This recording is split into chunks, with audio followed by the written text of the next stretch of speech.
It takes only seconds for the kitchen to fill up with smoke. With each meal that she cooks, Kobita Mondal puts her life at greater risk. The World Health Organization believes the traditional clay stove she uses is responsible for the deaths of 46,000 women and children in Bangladesh every year. The smoke is too much for me to handle. It's even worse during the rainy season. It gets even smokier and hazier when the weather is damp. Scientists say using these stoves is like smoking a pack of cigarettes each time she cooks. Villagers exposed to the fumes can end up with asthma and pneumonia, or even lung cancer. 90% of Bangladeshis use traditional stoves.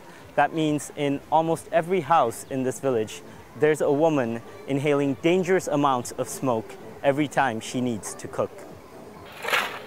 But just a few hundred meters away, these men are working to make Kobita Mondal's kitchen a safer place. A more airtight design and a chimney. The two simple changes behind what the makers call the friendly stove. But convincing people hasn't been easy.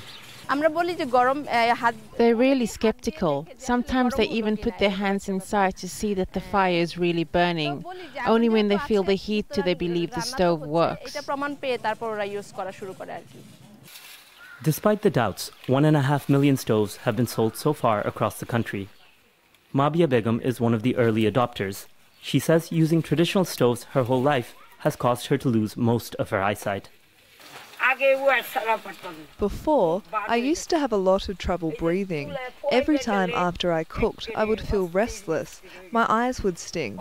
Since I bought this, I feel a lot better. The difference in air quality between Mabia's kitchen and Kobita's is striking. Yet Kobita and many of her neighbors don't have any plans to switch to the friendly stove. They say they can't afford the $10 it costs, even for something that could save their lives. Mahar Sattar, Al Jazeera, Munshiganj, Bangladesh.